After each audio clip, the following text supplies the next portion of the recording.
রাসূল হাফেজ আব্দুল হাকিম। হেদায়েতের নূর সিরাজাম মুনিরা, এই নূর যিনি সিরায় ধারণ করে তিনি হন নবী বা রাসূল।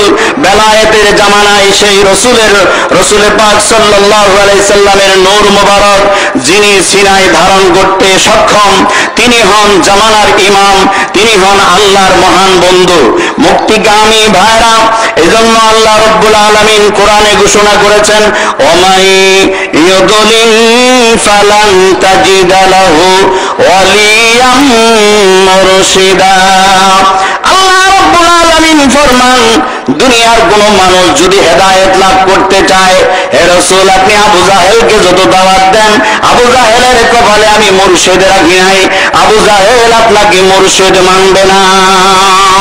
হেদায়েত যার কপালে আছে সে নবী রাসূলের কদম মোবারক পাবে। হেদায়েত যার কপালে আছে তিনি বেলায়েতের জামানায় আল্লাহর বন্ধু ওলি আল্লাহর কদম পাবে। ওলি আল্লাহদেরকে ভালোবাসবে, ওলি আল্লাহদের শিক্ষা গ্রহণ করবে, কারণ বেলায়েতের জামানায় আল্লাহর ওলি বন্ধু হন পাপী তাপী মানুষের জন্য মুর্শিদ। আর নবী রাসূলের জামানায়, নবুয়তের জামানায় নবী রাসূলগণ হন আল্লাহর পথের মুর্শিদ। এজন্য আল্লাহ রাব্বুল আলামিন বলেছেন, ওমাইয়ুদলিল ফালান তাজিদা লাহু ওয়ালিয়াম মুরশিদা। মুর্শিদের সাহায্য ব্যতীত কেউ হেদায়েত পেতে পারে না। হযরতে মুহাম্মদ রাসূলুল্লাহ সাল্লাল্লাহু আলাইহি সাল্লামের কাছে মায়ের আমার বন্ধুরা আমার, একদিন 12 জন লোক আসতেছিল মুহাম্মদ রাসূলুল্লাহর কাছে ইসলাম ধর্ম গ্রহণ করার জন্য। আবু জাহেলের সাথে প্রতিমধ্যে সাক্ষাৎ হয়ে গেল। আবু জাহেল প্রশ্ন করলো, তোমাদের বাড়ি কোথায়? অমুক দেশে। কোথায় যাচ্ছ? মক্কায়। কি জন্য?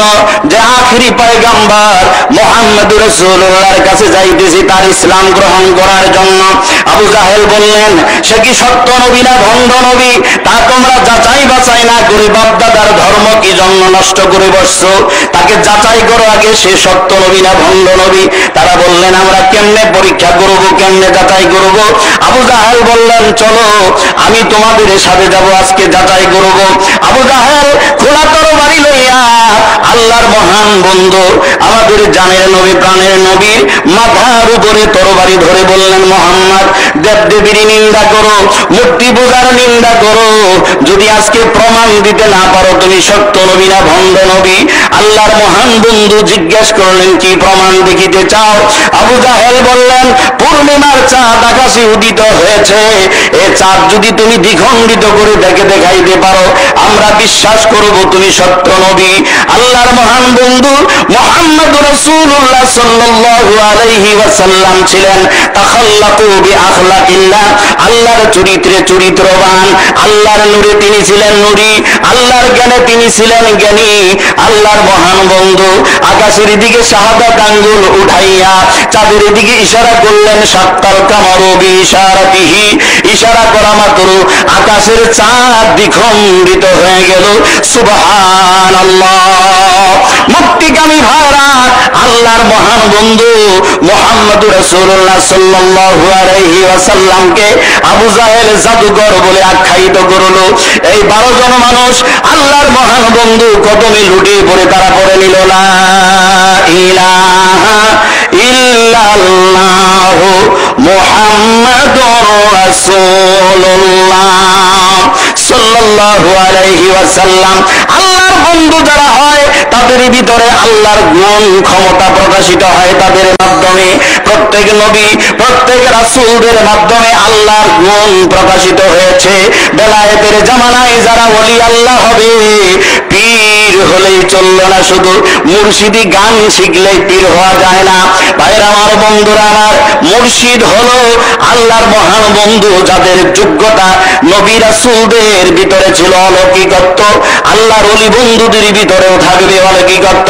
বর্তমান জামানার ওলিদের বাদশা হলেন, সুফিদের সম্রাট হলেন আল্লাহর মহান বন্ধু শাহ দেওয়ানবাগী হুজুর কেবলা জান।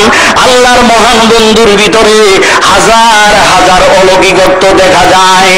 এই অলৌকিক ক্ষমতা যার ভিতরে আছে, আল্লাহর গুণ যার ভিতর দিয়ে প্রকাশিত হয়, তিনি হয় আল্লাহ প্রদত্ত মুর্শিদ। এই মুর্শিদকে না মানা পর্যন্ত কেউ কোনোদিন হেদায়েত পেতে পারে না। ও মুর্শিদের কথা মতো যারা চলে মুর্শিদের কথা মতো যারা চলে না, আল্লাহ নবীজির দয়া তারা পাবে না। আরে আল্লাহ নবীজির দয়া তারা পাবে না। ওলি আল্লাহর কথা মতো যারা চলে না, ওলি আল্লাহর কথা মতো যারা চলে না, আল্লাহ নবীজির দয়া তারা পাবে না।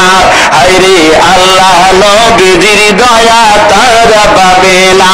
নবী রাসূল ওলি আল্লাহ, আল্লাহর পথের মুর্শিদ তারা। নবী রাসূল ওলি আল্লাহ, আল্লাহর পথের মুর্শিদ তারা। মুর্শিদের গোলামি ছাড়া আল্লাহ পাবে না, মুর্শিদের গোলামি ছাড়া আল্লাহ পাবে না। আল্লাহ নবীজির দয়া তারা পাবে না। আরে আল্লাহ নবীজির দয়া তারা পাবে না। মুক্তিকামী ভাইরা, আশিক রাসূল ভাইরা, আল্লাহর মহান বন্ধু সুগীর ইমাম ওলিদের বাদশাকে আমরা পেয়েছি। আমরা যারা জীবিত আছি এলাকার ভাইরা বোনেরা, আমরা যারা আল্লাহর মহান বন্ধুকে ভালোবাসতে পারি, আল্লাহর মহান বন্ধুর শিক্ষা আমরা গ্রহণ করে আশিক রাসূল হয়ে আমরা রাসূল পাক সাল্লাল্লাহু আলাইহি সাল্লামের দিদার নিয়ে এই দুনিয়া থেকে কবরে যেতে পারি, সে তৌফিক আল্লাহর দরবারে ভিক্ষা চাই। আল্লাহর মহান বন্ধুর কদম মোবারকে আমরা আশ্রয় ভিক্ষা চাই। ওয়া আখিরি দাওয়ানা আলহামদুলিল্লাহি রাব্বিল আলামিন। আসসালামু আলাইকুম।